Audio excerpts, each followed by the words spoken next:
Hey folks, it's Florida Deere. Thanks for joining me tonight. Tonight, I wanted to go over this John Deere 455 all-wheel steer that I recently picked up. When I say recently, it was probably more than 2 months ago, but you can see the pictures here. And a buddy of mine in South Florida picked it up, and then I went down there to go get it.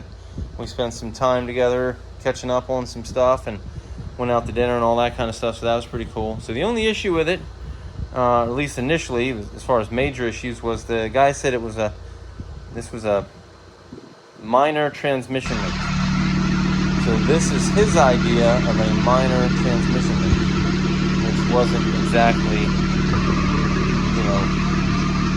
completely forward with us. And now my buddy didn't know exactly the performance of the tractor. I could tell once I got on the tractor and tried to run it around. It ran just okay, but everything was super slow, and I think it just wasn't getting the pressure that it needed to, or the flow that it needed to, one of the two. And so it was just kind of crummy. But here's a picture of it now.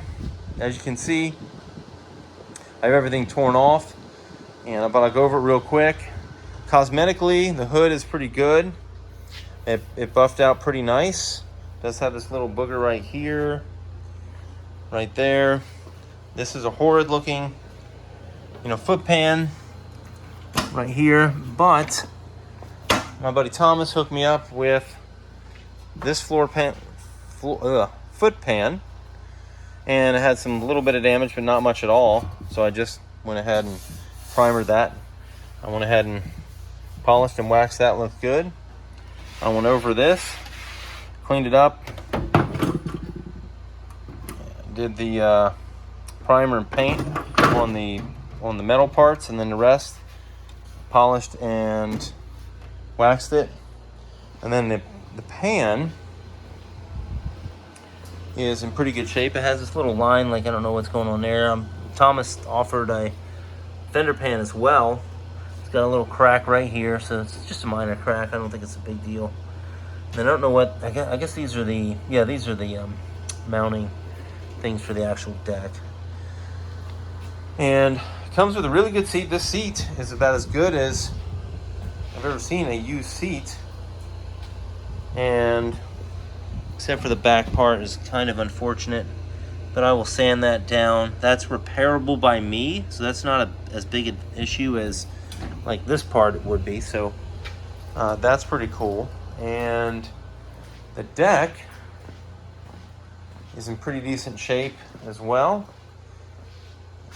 It started, and it did its thing just fine when we operated the deck, and everything looks like it's in pretty good shape. It does come with one of these. I was just switching out with some other tractors, trying to figure out what worked, what didn't work. And then this has its wheels off, and I'll show you a picture of the wheels here so you can kind of see what they're supposed to look like. And they were just kind of a little bit rusty, and I thought, well, the rest of the tractor's going to look pretty nice when I'm done. So even the frame looks pretty good. So I figured I'd have those powder coated and,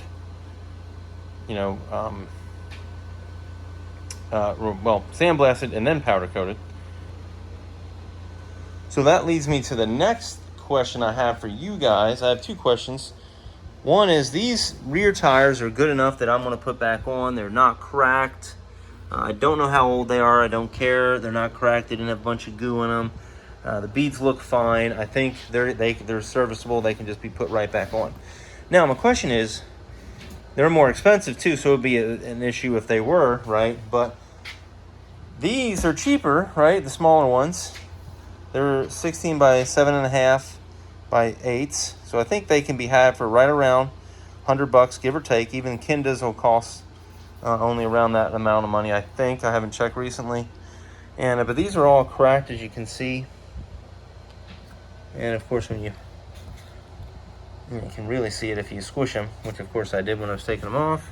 And they just have a bunch of garbage around here, a bunch of goo inside this one not so much, but this first one is full of it.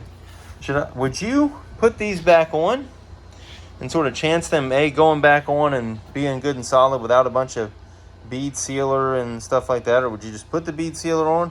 Or would you just spend, roughly 90, 100, 110 bucks to get a new set, go on newly powder coated rims, and then just be done with it?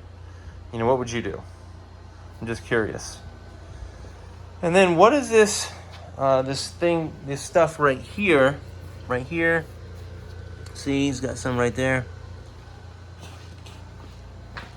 Some of the silver stuff right here, and then he's got a lot of it on the deck. I'm not sure what this is. It looks like it goes over. I don't think it's like a repair. It's almost like it's a protectant so it wouldn't rot in those places or something.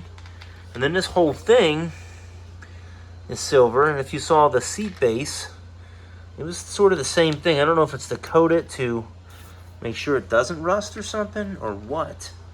I have no clue what that is.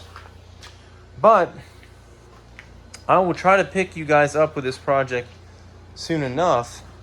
If I can get that transmission out, get that one torn apart. Oh, I was able to source this transmission from Thomas as well. So I believe you can just use, I believe the center portions are the same. And I think he said that Ron Ellis with Auxiliary Hydraulics had done a swap once before. My only concern is an all-wheel steer takes 6 quarts of oil, and the regular 2-wheel steer is a 7-quart capacity. So I'm kind of curious why those are different, but you can use the center. Maybe because some of the stuff goes into the axle more so on the 2-wheel steer than the 4-wheel steer. Maybe that'll be a separate video. I don't know. Just specifically on the differences between those two.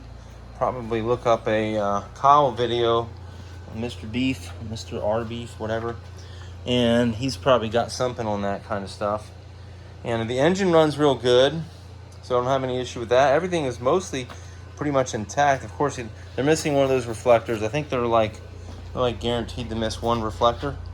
Like hardly any of them have both, right? But anyways, I will update you guys as I get further along on this project. I hope to make this my main mower, so give the 1023 a break because it's had to mow since I sold the 322. That's a story for another video. And if you like this video, hit the like button. And if you wanted to comment about one of those two situations, the tire situation or the silver weird stuff, you can do that for me. I'd appreciate it. And if you wanted to see more videos on this tractor or my other garden tractors or the 1 Series, then you can hit the subscribe button as well. I appreciate you watching. I hope to see you in the next video.